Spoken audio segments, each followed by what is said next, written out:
हमारी डिजायर या desires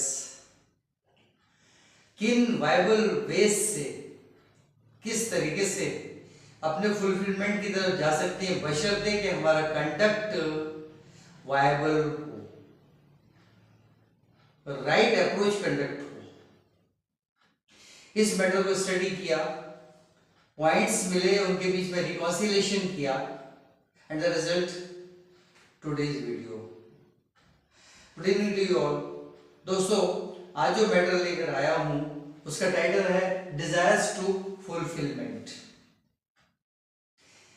Dzire और फुलफिलमेंट दोनों को रेड से अंडरलाइन किया हुआ है, बीच में टू है उसको ग्रीन से एरो लगाकर अंडरलाइन किया हुआ है। मींस डिजायर फुलफिलमेंट की तरफ कैसे जाती है। तो इसमें दो वेज मिले। सबसे पहला वे जो आदमी के अंदर आता है वो है एक्टिव, और वो जब काम करता है तो वो उसको रिएक्टिव की तरफ ले जाता है। मींस ये है क्रियाशील और वो है प्रतिक्रियाशील, action and reaction. Her action के अपोजिट एक रिएक्शन होती है, न्यूटन्स लॉ ऑफ मोशन भी कहता है।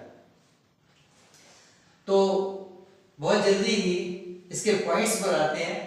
यहां जो होगा उसके बाद देन, पूरे में देन चलेगा, then what happens next. So active में फर्स्ट पहली स्टेज है एक्टिव में, एनहांसेस आवर विल पावर।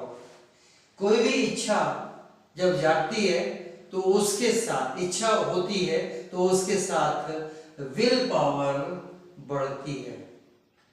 जब विल पावर बढ़ती है देन रिएक्टिव में this will power develops our why power.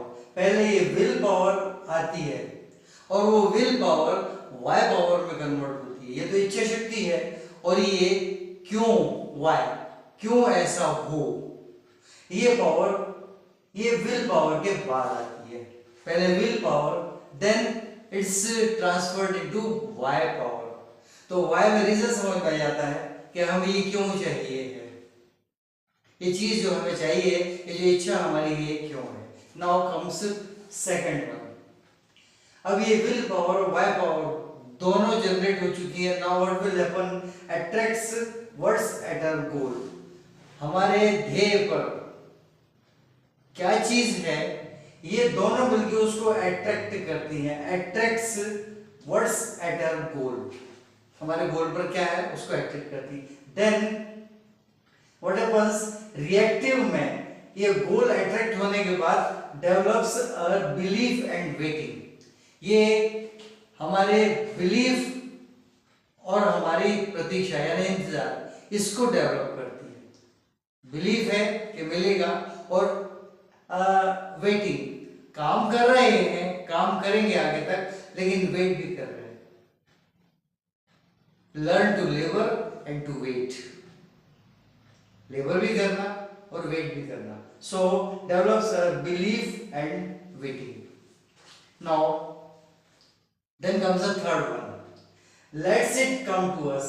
ये विल पावर वाई पावर हो गई, इन्होंने उस गोल को अट्रैक्ट किया अपनी तरफ और बिलीफ को और वेटिंग को डेवलप किया। Now what will happen, lets it come to us.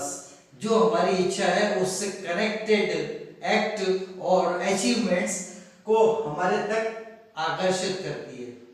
ये पूरी प्रोसेस, एक्टिव पार्ट ये इसको आकर्षित करता है। Then accepts it as it is, और जब ये मिल जाता है तो जैसा है वैसा ही उसको एक्सेप्ट कराता है। ये रिएक्टिव पावर होती है, रिएक्टिव वे होता है। रिएक्टिव वे में, एक्टिव वे में तो अट्रैक्ट करता है और रिएक्टिव वे में एक्सेप्ट कराता है जैसा भी वो हमें मिला है। Now next one, leads the activity. अब उससे कनेक्टेड एक्टिविटी चलने लगती है। आधा अचीवमेंट हमारे पास आ चुका, उससे कंसर्न्ड एक्टिविटी अब शुरू हो जाती है। लीड्स द एक्टिविटी, उस एक्टिविटी को ये एक्टिव पार्ट लीड करता है, और रिएक्टिव पार्ट वो इसके बाद, reactive part brings the achievement, achievement को ले आता है। At last, what happens? Let's us identify our inner power. ये सब जो हो जाता है ये हमारी इनर पावर से हमारा परिचय कराता है. Means lets us identify our inner power. ये डेवलप करता है हमारे अंदर कैपेसिटी कि हम अपनी इनर पावर को आइडेंटिफाई कर सकें. And then what happens? Continues to every next achievement. और जितने भी आगे अचीवमेंट्स होते जाते हैं सबको कंटिन्यू करता है. And so on.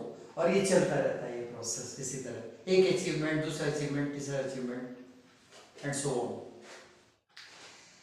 बस आज यही बताना था. पसंद आया तो सब्सक्राइब करें, लाइक करें, शेयर करें, कमेंट जरूर करें. आज इतना ही. More in the next coming video. Good night.